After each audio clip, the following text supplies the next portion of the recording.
everything is moving, there is unmoving there. So, and it is the only one ego. Bahunam vidadhati kaman. See, being only one absolute consciousness, how he is energizing, supporting, giving nourishment to the desires of everyone, rich or poor, so the educated, non-educated, the people, even the plants, ants, animals, creatures, everyone is animated. What power? Yes, that is the Atman is the power, and all these five are sheets. In human being, it is more intellect is more manifested, ego is more manifested, uh, and your emotions are also more manifested because human body is created that way. That's why. But the Atman, this inner self, which is universal, it does not belong to Hindus or this doesn't belong to Muslims or no, it is for the Buddhists special or Buddhists still don't say yes, there is a Atman, they will not say. But question is that whatever, it is that reality which gives support and strength and energy to everything, but it hides itself. It's the uniqueness of that. He nourishes everything, but he hides himself. That's why he say, God does everything and we take the credit. I did it. No? You say, oh, I did a wonderful. I see the garden, put it. I did it. The flower? Yeah, I did it. And you did the flower yourself? Do? It's all God's doing. God is giving the energy behind your intellect. God is behind your ego to work. God is pushing your hand to work like that. And you are saying, I do, I do, I do. Because, that is true. Near the boss, all the people who live near, close to the boss, they are more powerful than the boss itself. Isn't it? You go to some governor or to some big officers, they are those who are just close to them, they are more powerful. So they take the pride, but they are empowered by the power of the Lord itself. So this is very important to understand that he is the permanent among the impermanent, he is the consciousness among all the conscious activities, and who is able to fulfill the wish of many. He supplies everyone's energy from the back, but he hides himself. That's the call. That's why he called, Swami Vivekananda said, unselfishness is God, because it is an example. God is most unselfish. He gives credit to everyone. But he does not say, hey, why are you saying you did? I did it. He never says. Rather, he allows you to go. Okay, go. You do. I'm nobody, Baba. Okay. Only spiritual people who turn this way, they say, oh, it is God's doing. That's why Ramakrishna said, oh, even the leaf is not moving without God's will. What do we say? Oh, there is in the ocean there is some low pressure and this and that has happened, this has happened. Ramakrishna didn't go to the scientific things. He said everything is moving by the will of God.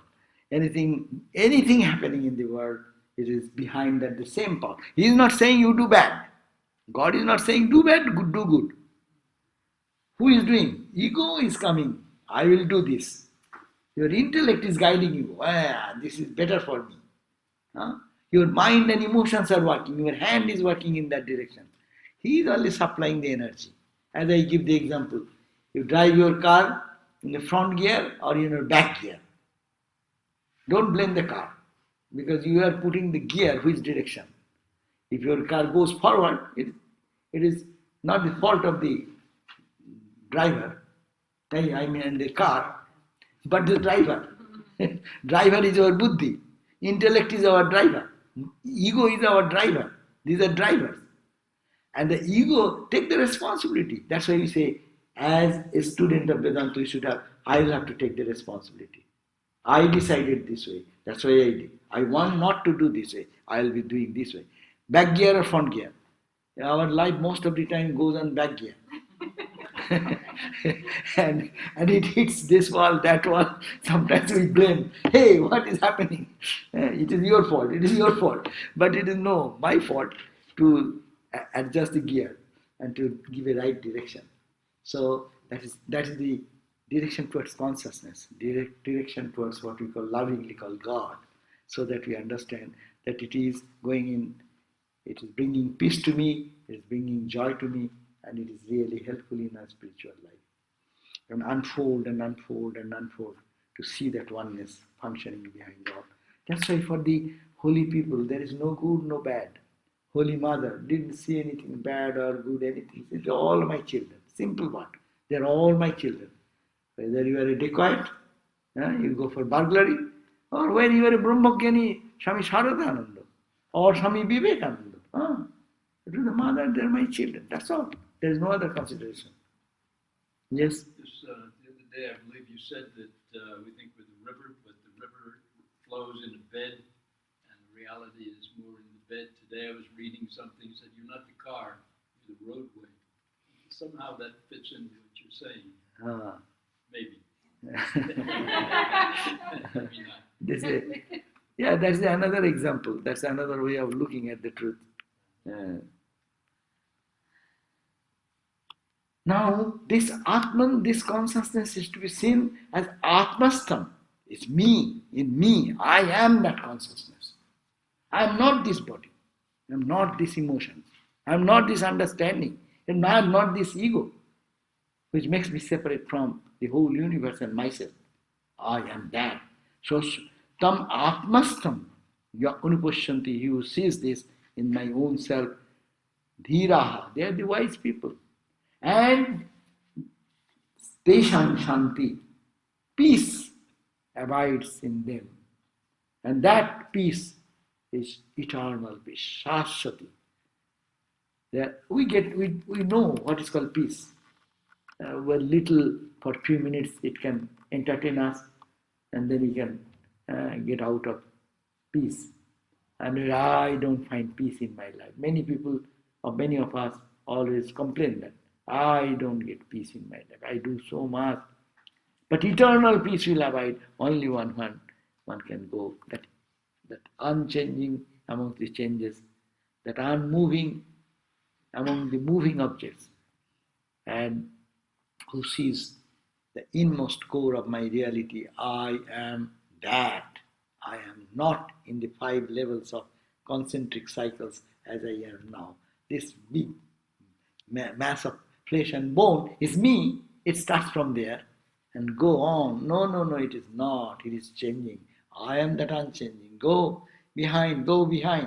That's called the Shankaracharya's prayer, and also you can Nirvana Satakam, or you can say it is the analysis of Vedantic analysis. Panchakosha Vichara. It is the analysis or discrimination of the 5 concentric sheets of our personality. Now 14th verse on 154 page. Tadetaditi manyante. Go on. Tadetaditi manyante anirdesyam paramam sukham. Anirdesyam paramam sukham. Kathang nu tad vijaniyam. Kathang nu tad vijaniyam. Kimu bhati vibhati va. Kimu bhati vibhati va. That means that the sages have perceived that indescribable bliss, which is the eternal substance in us, is that. That is the truth. And how shall I know that? Does it shine of itself, or does it shine by another light? We know everything shining in this world are relative light. It is not their own. The sun, if we say, you can compare only sun shines in his own glory. But everything is reflected light. So, is it a reflected light? The Atman, that light which illumines my ego, which illumines my intellect, which gives power to my mind and emotions, which gives energy to my physical body to function. and the physical flesh and bone. These are all are self-illumined, or it is all reflected light of the Atman. It says it is the reflected light. You can see the sun's light in a pool. Clean in a pool, if you go, it's a one reflected sun. So this is the reflected sun or real, what we are talking about. That which is beyond body, beyond mind, beyond emotion, intellect and ego. That consciousness is a reflected light, or it is Swayam Jyoti, self-effulgent. That is the idea it's giving. All the lights depend on that light, but this is not dependent on anybody. The sun's light is independent, comparing with Atman. Moon's light is dependent on sun's light. Moon's light is dependent. We have a reflection in the full moon night. The beautiful night comes in a dark place, you see. Everywhere it is light. Is that light its original? No, it is reflected light of the moon. Moon's light comes where? Sun's light. There is a Upanishadic statement, very beautiful. They have analyzed this way. They say, suppose in daylight, which light illumines your all experiences? Naturally, what is the response? Sun's light. Okay?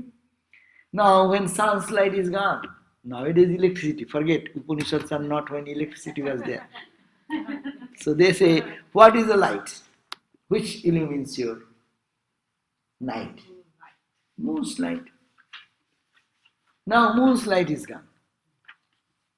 Then whose light? Stars. And when stars are also black, whose light? Whose light? Your mind. Then when the mind is also, no, it's called when that light goes, then the light of the lamp. In those days also there were oil lamp or some lamp in the room. By that lamp. When that is gone, then sound. In the dark room, suppose we are all here, if the power goes off, then what do you say? You want to go to open the door or do something. What do you say? Hey, don't move. Stand, stop there. I know where is the door, so I am going. So you, by the sound. When the sound goes, whose light illumines you? Touch. You touch the wall or touch the floor, no? And then that is also gone. Whose light? Speech we have already said. Eyes are already gone. Because darkness you cannot see anything. So go back, and this is the Atman. That light of the Atman, that is eternal. And all this light is reflected light. That is a beautiful analysis you can think about. When all shuts down, what remains? Even now the out-of-body experience people are going, no? When they leave this body, some say, I passed through a beautiful lighted path, or I went to another place and I saw my body being operated, all these things. So what is that? Who is experiencing that? Yeah, there is some subtle body. Vedanta will be very clear on this. We have three bodies. This is the gross body. Dream body is called the subtle body. And causal body is when you sleep. We have three bodies.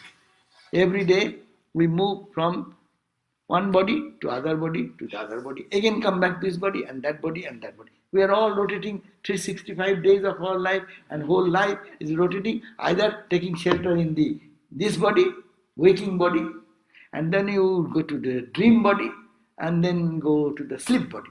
These are the three bodies we always rotate around. But what is that light which illumines these three lights? That is the Atman. So he says that it is that light is the only light shining. Kimu bhati vibhati va. What is that? That light is the only light which illuminates. All are dependent light. All experiences are relative experiences. When you go back to your own self, that is yourself. That is never going to change, and no one can steal from you, no one can give it to you. It is all the time there. So that is the Vedanta teaches us to understand.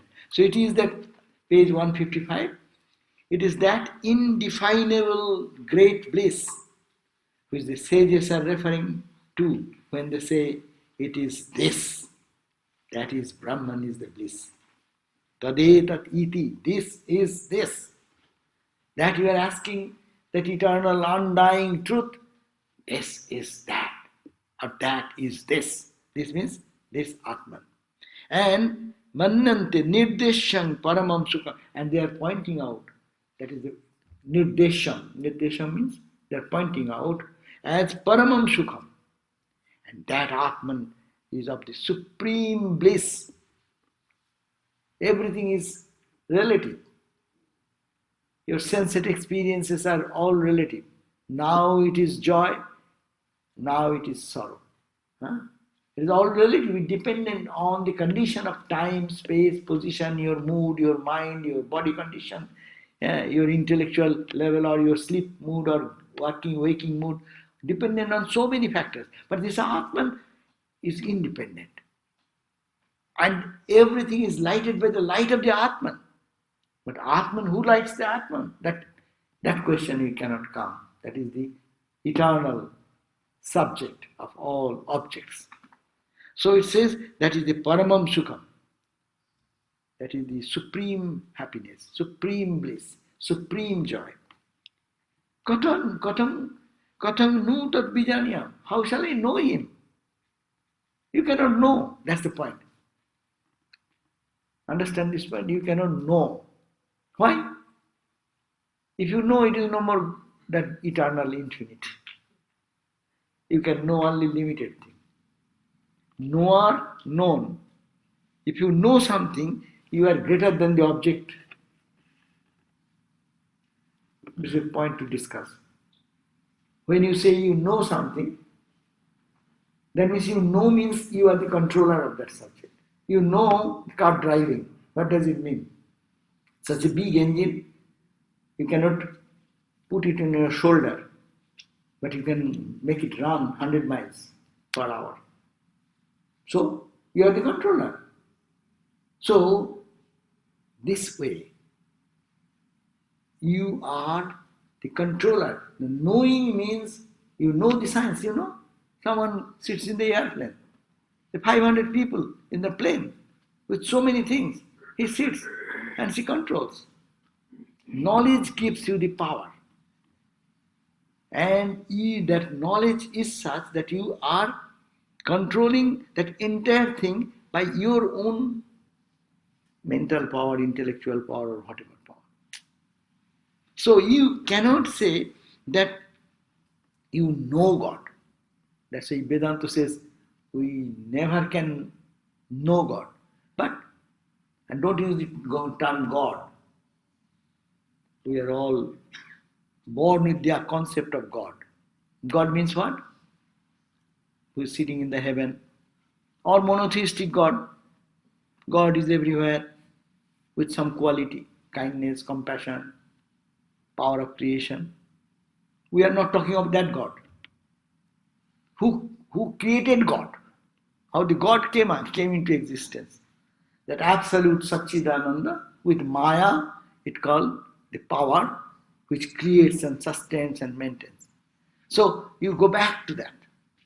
That's why it is called Katam nu tat bijaniyam. How shall we know that absolute where there is no two? Knowing two things are, as I said, three things are necessary for knowledge. But how can you know the knower? You cannot know the knower. You cannot see your own eyes. To see your own eyes, you see, we always put a mirror, is it not? You cannot see your own heart. Of course, now to wires and things you can see in the, the computer. They can show you how the heart is pumping and this. But you cannot see like this. See, where is the heart I can see. Yes, Raj? So would we consider that to be God's secret? Secret. Yeah, you can say that. That sense of say, well, who created God? Uh-huh. Yeah. That question. Be God's secret in relation to us. Yeah, you cannot say that who created God. That question does not come. God, yeah. If you say God, Vedanta will have a response. Yeah, who created God? Brahman became God. Brahman appears like God. But nothing is created. Vedanta ultimate says this is all your mental imagination. Last night you saw the dream, as your mind has created, your mind is showing all these things. That's the ultimate Vedanta. But main point is that you cannot know the knower.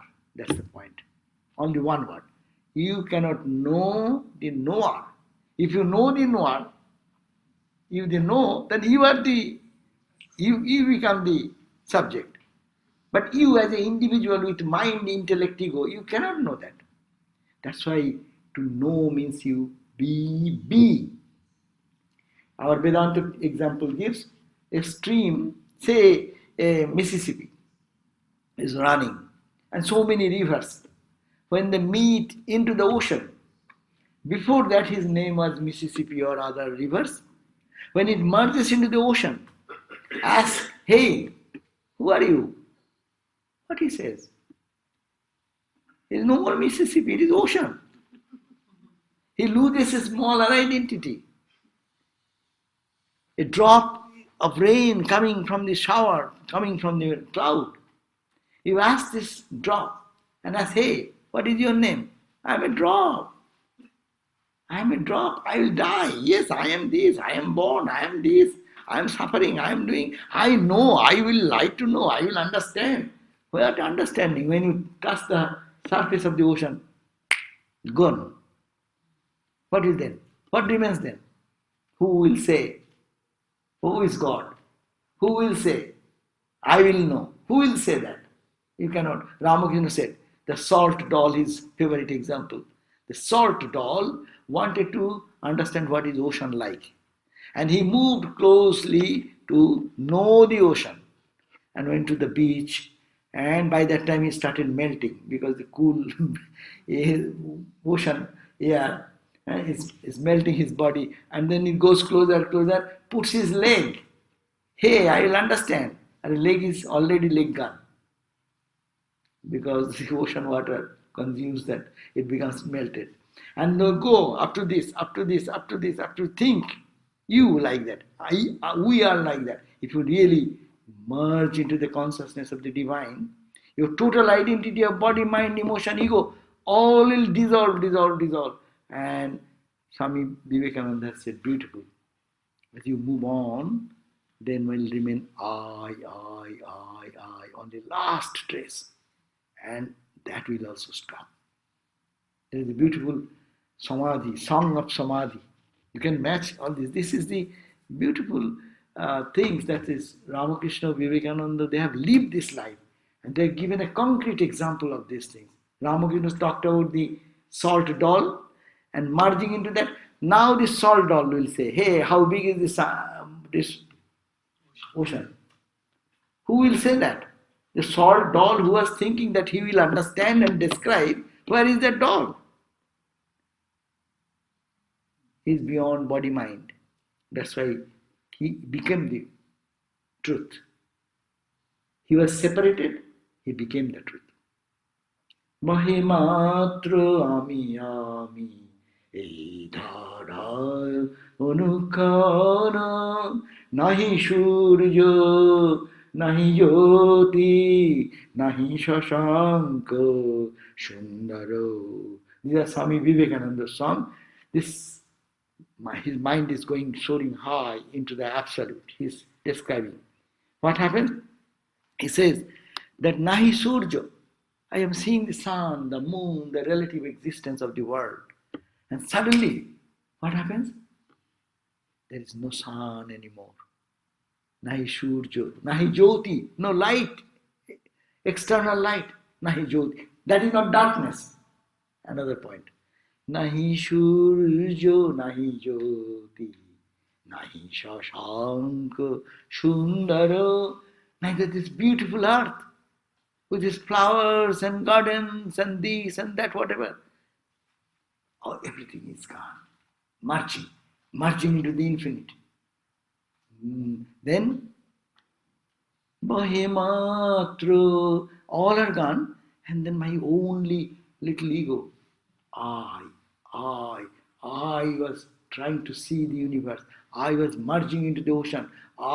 Little flow of ego. I remains. Then he says, Sedharao Baddha Holo. That flow of ego, that ego sense, it's gradually, that also gets merged into it. Shunne shunno milailo. Shunna means void. Here comes Buddhistic idea. How Swamiji puts all the concepts as his own experience. That shunne shunno milailo. This world was non-existing. It was existing because of your mind. So when your mind is gone, your intellect is gone, your ego sense is also diminishing to 0, 0, 0, 0. Then what remains? That flow also stopped. And the void, the universe which is meaningless, apparent existence and reality, like your dream. Though it dream time, it is so real. But after dream breaks, it is no meaning. Similarly, this world dream, when it breaks, then you will find it is all gone. And that flow is also diminished. And then, Siddharao Baddha Holo. Then void entered into void. Void merged into the void. Shunne shunno milailo. Then what remains? Abang manasha. It is beyond speech. I cannot say anything. I am not there. Oh bak. Oh mana. Mind is not there. Abang manasha. Agocharam. This is beyond the ken of mind, beyond the ken of our understanding.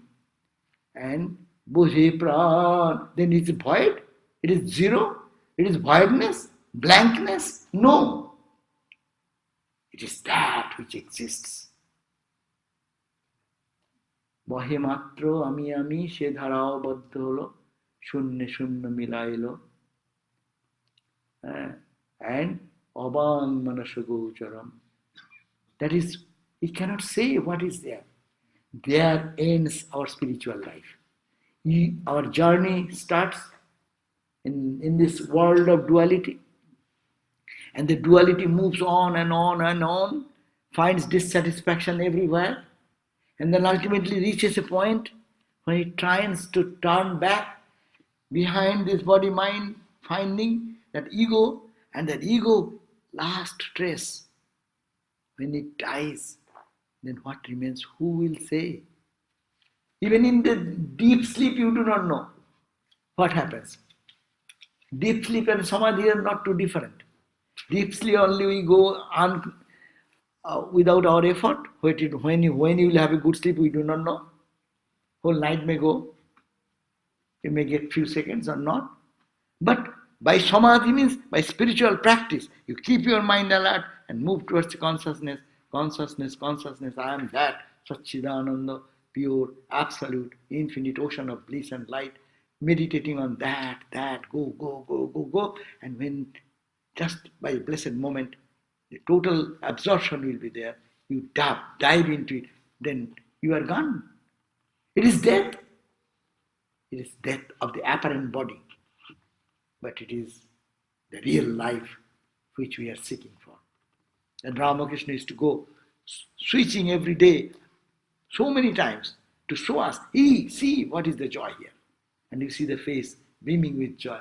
And the entire environment is charged with spirituality. So that is they are talking about. How do I know? How can I describe that? How can I understand that? Kimu kathannu tad vijanyam. There is no instrument. Our instrument is our mind to measure, intellect to understand, ego to separate out from you and me. If all these tools are gone, then what tool is there to measure who am I, what is that divinity? You lose yourself or you become that. That's the, it is spiritual life is Swami Vivekananda's word, being and becoming. You become what you are. You have separated yourself from what you are and living this life. Now go back to yourself, what you are, and all the time you are. So that is being and becoming. So it says, it is the indefinable great bliss which the sages are referring to when they say, this is this, that is Brahman. It is the bliss. How can I know whether this bliss is self-revealing or it is to be grasped through the mind and the intellect? So that is, it is that this cannot be done. And then what is that? We'll discuss that in the next day. What is that experience? Beautiful. This verse is beautiful for meditation. Na tatro shurjo bhati. There the sun shines not. In that realm of experience, this physical sun does not exist. Na chandra tarakam, not the moon, not the starry stars. Nema vidhuto bhanti. There, the lightning, the thunderbolt, that does not, the light of the thunderbolt does not exist. Kyuto ayam agni, what is the question of this fire? Tamiva bhantam, he shining, anubhati sarvam, everything shines. Tasya bhasha, because of his shining nature. Sarvam idam vibhati, he shining, everything shines. It's what a conclusion. What a meditation. Try to think, wherever is manifesting anything, it is the shining nature of the consciousness. As consciousness is manifesting, then today's modern science, how it matches to the experience of the ancient sages. How did you know? When the sun, moon, stars, they are all lighted by the light of the consciousness. That is called Satchidananda. It is everything, you split the subatomic level. It is coming to that one understanding. It is some energy. And this science has used the word energy, the Higgs boson particle. No? It's energy, tremendous energy. In a micro, most micro level. What we call nano. Nanotechnology is helping us to go to that. These sages by meditation went to the nano. And they found out the truth. That Dasya that is the shining eternal entity. And you are seeing anything in this manifested universe, the rocks and mountains, in trees and plants, in all types of animals, all type of human being, all the starry sky, everything is only manifestation of that one absolute. When one goes to Samadhi, loses his identity, cannot say what is that. Ramakrishna tried. When he is asked, he said he tried several times to express what happens when the mind goes. But before he tries to express, he goes stiffly to Samadhi. By that time he goes into, he's trying, mind goes here and then you see, bas. That's that proves that Upanishad says your bacha, your speech stops there. You cannot describe if you have in beautiful experience of your life. You want to describe. Can you describe? Suppose you get a good feast today in some restaurant or your homemade food. Now you tell me, hey, how did you enjoy? What will you say? What will be the expression? Ah, it was fantastic. What fantastic means what? I don't understand anything. Oh, no, it is so good. So good means what? What is the measuring stick of good? And how can I understand that? If you cannot do that with the material object, what can you think of the limited object experiences? What about the infinite experience? You cannot do that. This verse is very helpful for meditation. To thinking, Swami Vivekananda used to, when our Swami Shuddhananda, who is Swami Vivekananda's disciple, He said, when we feel depressed in life situation, sometimes it is miserable. I remember when Swamiji focusing towards the sky saying this mantra. There the sun shines not the moon, not the stars, not what the question of the lightning, thunderbolt, neither what's the question of the fire. He's shining, everything shines. And he used to say, Swamiji's face will flush in joy. And that will transport us into a different realm. So this is not just storybook. This is a book of meditation. And as much as we meditate, so much is the joy inside. Yeah. That's a beautiful verse, verse 15, but would you please chant it in Sanskrit so we can get the sound of that verse in Sanskrit? Yeah, that we can do, but next day we'll go deeper. So, okay. Na tatra shurjo bhati, na tatra shurjo bhati, na chandra tarakam, nema vidyuto bhanti, nema vidyuto bhanti, kuto ayam agnihi, ayam agnihi, tamiva bhantam, anubhati sarvam, tasya bhasha, sarvamidam vibhati. Beautiful. See, it's beautiful in Sanskrit too. It has a very nice cadence and ring to it. Anubhati. He is shining, everything is onu means following. All these expressions, what you see in the world, is only followed by his lighted light.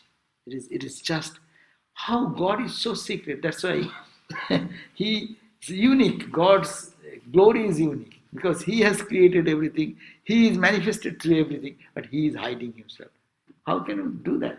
Our Tadatmana Swami did that. All the paintings, he has never written one place his own name.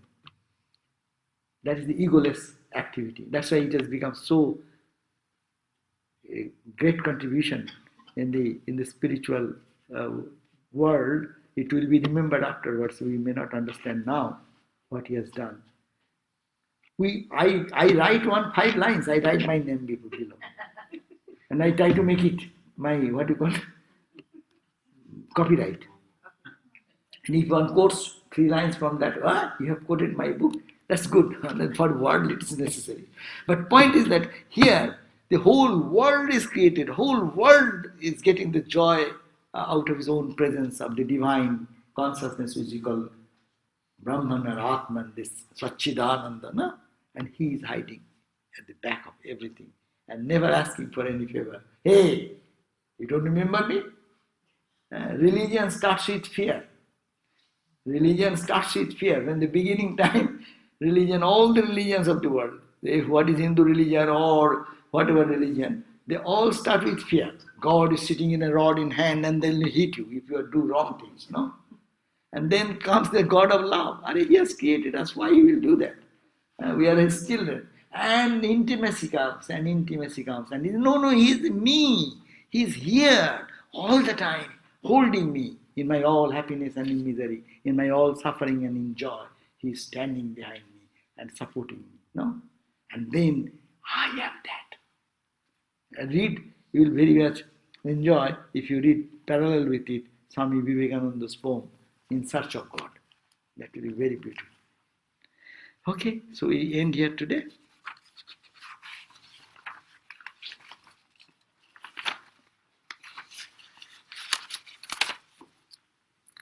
Om Shahana Bhavatu Shahano Bhunatu Saha Virjam Karvavai Tejasvi Navadhitamastu Ma Vidvishavai.